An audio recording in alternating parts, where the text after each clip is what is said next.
Оралхан Бөкей, Тортай мінер Ақбозат. Толық нұсқа. Видео ұнаса, каналға жазылып, лайк баса кетуді ұмытпаңыз. Тортай әсіресе мені жақсы көреді. Жанынан бір елі қалдырмайтын. Әкем ферма меңгерушісі. Үйде ішім жем мол. Ит басына іркіт төгіліп жатушы еді. Шешемнің қолынан бір, жолынан екі алып, әр күн сайын Тортайға таситынмын. Ол мені алдап тамақ үшін дос болмайтын. Қайта, мен аш жүргенім жоқ, әкеле берме деп ұрсатынды. Өз бейілі мен көңіл хошы болмаса, ләмдеп аузын ашпайтын. Әрі құлағы қақас еститін болған соң, әңгімеге зауқы бола бермейтін. Тек менімен ғана оңаша сәттерде ағыл-тегіл әңгіме құрушы еді. Біздің ауыл салық салғанның иығында отырған. Шілденің дәл ортасы болса да, бұл жерде қоңыр салқын, бұлтсыз күндері тамылжыған тамаша мезгіл басталушы еді. Не ыстық емес, не суық емес, жайлаудың жаймашуақ сәтінде төбеңнен көкпеңбек болып төңкеріліп тұрар аспанға қарағайдың бүршігін лақтырып ойнайсың. Қанша құласаң ауырсынбайтын, қанша құласаң жапырылмайтын, күлтеленген күреңсе балапан табанымызға кілемдей жұмсақ тиюші еді-ау. Теңіз бетіне қаншама биік болғанымен, осы салық салғанның кез келген жеріне жерошақ қазсаң, күлкілдеген су шыға келетін. Әсіресе жаңбырлы күндері қырдан құлаған лайсаңға айналып, шошайтып қарағай бөренеден қиып салған үйлердің мазасын кетіретін. Ол кезде колхоз. Колхоздың сиыры күніне 3 рет сауылады. Әр сауынының арасында шөп шауып оны маялайтын. Кеште түпті түні бойы сеператорға сүт тартып май шайқайтын. Шаршау дегенді білмейтін қыз-келіншектер соғыс жылынан кейінгі бейбіт күннің шуағына жылынып, сызылта ән салатын. Тау арасында жылтылдап от жағып, ән шырқағанда лаулаған жалын бақсыдай тілін жалаңдатып, күй шертіп, таутасты күңірентіп тұрғандай әдемі сезілуші еді-ау. Біздер балалар күні бойы өгіз үйретіп, бұзау жаямыз. 3 уақ сиыр сауғызамыз. Ымырт үйірле алтыбақан құрған азаматтардың 2-3 жас үлкендігі бар Тортай атты бала болушы еді. Әке-шешеден тым ерте айырылып, алыстан қосылар аталастарының есігінде жүретін. Қой аузынан шөп алмас жуас, құлағының сәл мүкісі бар, бала болып көп ойнамайтын жасқаншақ еді. Бәрімізден гөрі ерекшелігі таңертеңнен кешке дейін бас алмай кітап оқи беретін. Қолына не тисе соны талғамсыз оқитын. Тортай ортамыздағы білгішіміз, аузымызды ашып тыңдар абызымыз сықылды. Бір күні мен Тортайды көп іздеп әрең таптым. Тұрған үйі аузына келгенін айтып, ұрсып қуып жіберіпті. Салық салғанның ұшар басындағы қалың тас қораның үңгіріне кіріп от жағып отыр екен. Мені көрген соң қуанып қалды. Орнынан атып тұрып, "Мені қалай таптың ей?" деді. "Сенің үйің осы тас күрке емес пе?" Тортай тас күркені ұядай қылып жинап, тазалап қойыпты. Бұдан бұрында осы жерге сан рет келіп, мекеніне айналдырған секілді. Қайран қалдым. Ағаштан қиып нар жасап, үстіне шөп төсеген. Өзіне тиесілі кітаптар әбден көп оқығылғандықтан жемтір болып бір бұрышына жинаулы тұр. Төр алдында ешкінің терісі төселген. Қарағайдың жуан кеспелтек шәркесіне стол таспа, май шам қойыпты. Тастан қаланған жерошақта маздап жанған от. Сіркіреп жаңбыр жауды. Үңгірге су тимейді екен. Күн бұлтты болған соң ба, ымырт ерте үйіріліп көз байлана бастады. Үйден ұрлап алып шыққан нан мен ірімшікті столдың үстіне қойдым. Нардың шетінде жалаң аяғын салбыратып үнсіз отырған Тортай "Рахмет" деді. Үні біртүрлі көңілсіз. Қарлығын қырап шықты.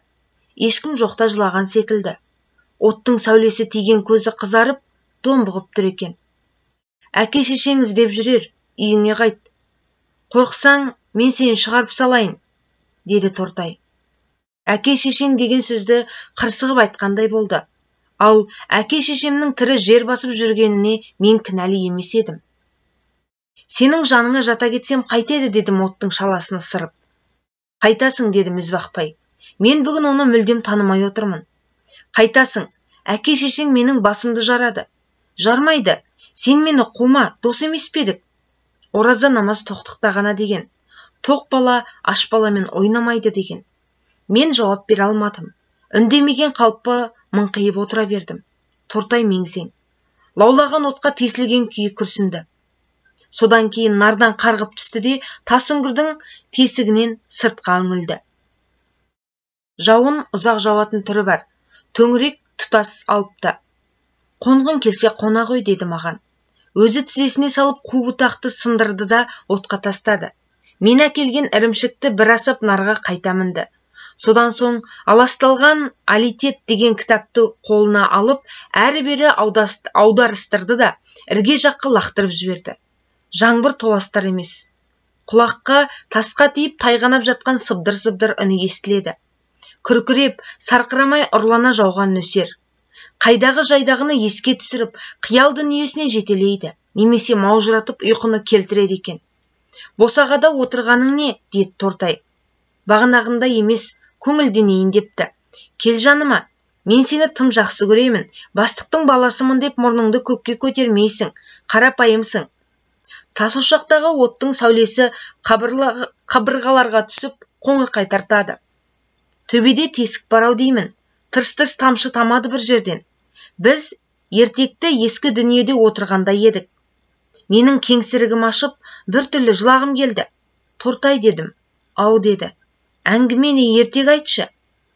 Баяғыда бір жетім бала болыпты, деп бастады. Баяғыда бір жетім бала болыпты.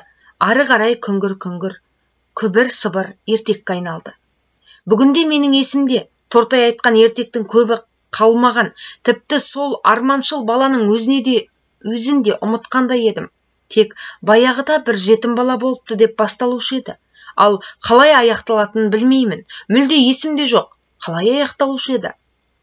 Менің жадымда тамаша сақталғаны, ол тас үңгірде шөп төселген нардың үстінде жатып, оқыған кітаптары мен өзінің арман қиялы туралы түн ортасы ауғанша айтқан күбір-күбір әңгімесінің еміс-еміс елесі ғана.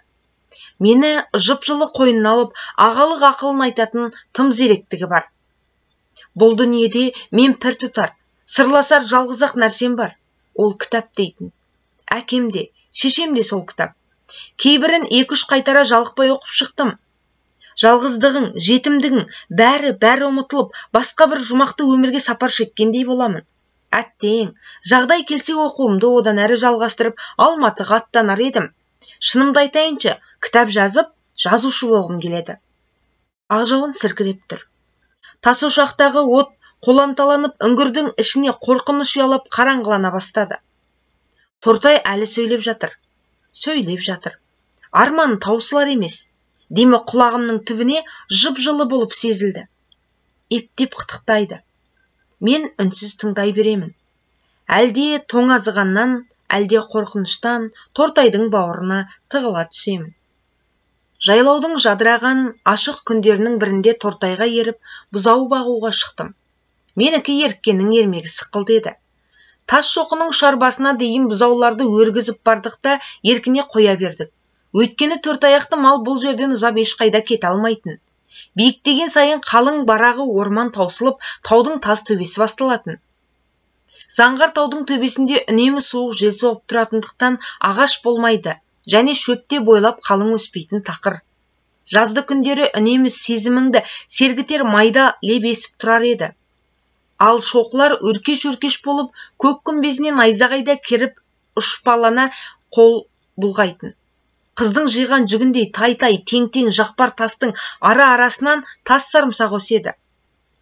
Тортай екеуміз тыртысып, қол-аяғымызды жаралай сол биікке шығып сарымсақ жұлып жегенбіз. Бұл тұстан таудың балағы алақандағыдай көрінеді. Сонау шатқалда Алтайдың шолпысындай мың бұралып, ағараң қағып бұқтырма өзені күмістене ағады. Ал біздің ауылымыз көкжалақ мұнар пердесіне тұмшаланып, тек нобайы ғана сүлделенеді. Қына басқан тасқа құлап кетердей болып атша мініп отырған Тортай, анау көк мұнар дүниеге бірдеңесін жоғалтып алғандай көзін сығырайтып, ұзақ қарайды. Сонсоң шығыс жақты нұсқап, ереуілдеп сөйлей жөнелетін. Ей дейтін маған, танау делдиіп. Егер осы тұрған жерімізде тұп-тура шығысқа тартып кетсек, қайда барар едік, білемісің? Мен иығымды көтеремін. Білмеймісің? Моңғолиядан бірақ шығар едік. Сен болмасаң, мен жүре беруден әсте шаршамаста, қорықпаста едім, рас айтамын. Моңғолияға барар едік. Бізді, қазақтар келді деп құшақ жая қарсы алар еді. Аппақ киіз үйге кіргізіп, тай сойып қонақ қылар еді. Боз биенің сүтіне шомылдырып, алдымызға астау-астау қазық арта қояр еді. Ішеріміз алдымызда, ішпесіміз артымызда.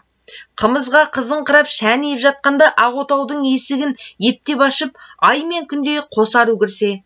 Әттең, дүние-ай, армансыз күліп ойнасақ, содан соң екеумізге ақбоз ат мінгізіп, әлгі екі сұлу қызды алдымызға өңгеріп елге қайтсақ. Алдымыздан ферманың бүкіл сиыры, бұзауы, түйесі, барлық адамдары қағы жарылып, қарсы алып, шулап соңымыздан ерсе. Әттең дүние-ай, мұндай рахаттан кейін өліп-ақ кетсең не арман? Тортай көзі жайнап, астындағы жақпар тасы тебініп қалғанда, ар жағындағы шатқалдан құлап кетеді екен деп, зәре құтым қалмайды. Ақбоз ат демекші, түнде түсімде көк өгізім арғымақ болып, жер тарпып кісінеп тұр. О несі екен? Деп бұзаулармен бірге кәперсіз оттап жүрген өгізіне күн сап қарады. Тортай, сен түбі сол ақбоз атқа мінесің, дедім мен шын көңілмен.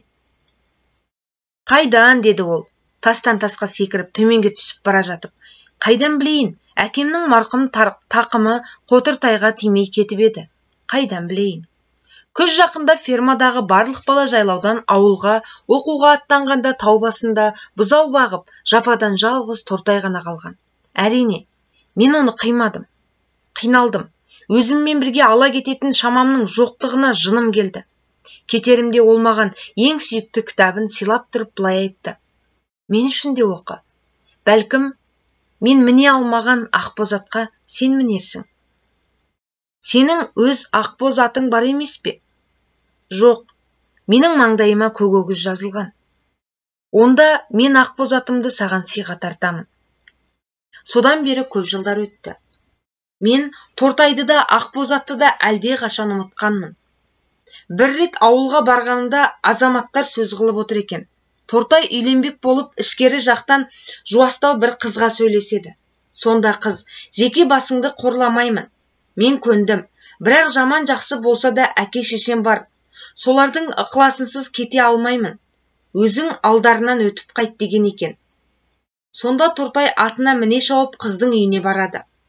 Сәлем алысқан соң қалыңдықтың әкесі кімнің баласысың шырақ деп жөн сұрағанда, құлағының мүкісі бар Тортай ұқпай қалып, малдан келдім ата деп қойып қалса керек. Ха, шал саңырауға қызымды бермеймін деп ит қосып қуып салыпты. Елге енді бір рет барғанда естідім. Тортай үйленген, 2-3 баласы бар, қой бағады екен. Былтыр жазда демалыс алып ауылға тағы бардым. Әкемнің 4 бөлмелі бау-бақшалы үйінде еркін сайраңдап, тойып жеп тасыраңдап жүрмін.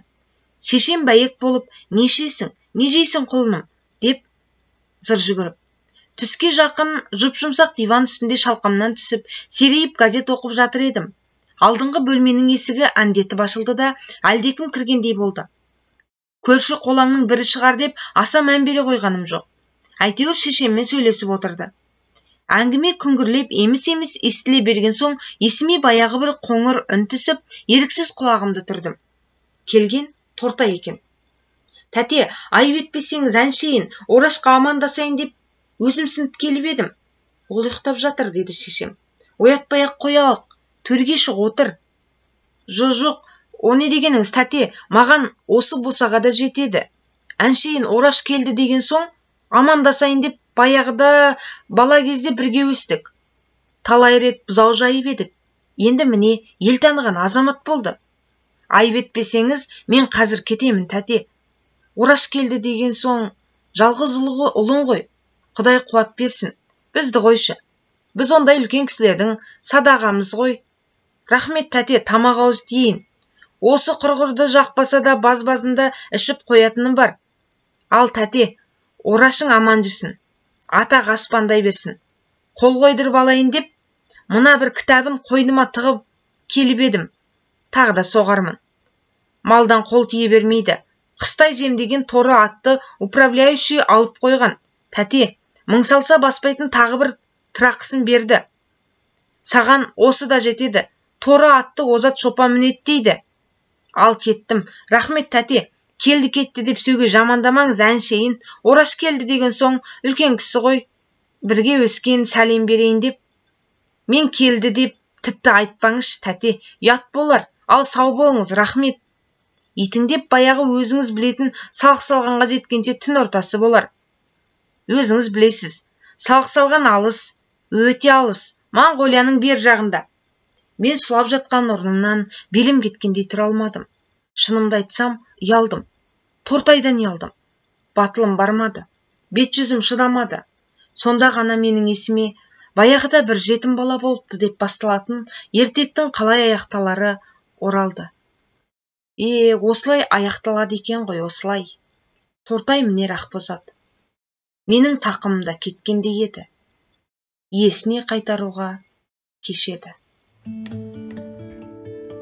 Назарларыңызға рахмет. Видео ұнаса каналға жазылып, лайк баса кетуді ұмытпаңыздар. Рахмет.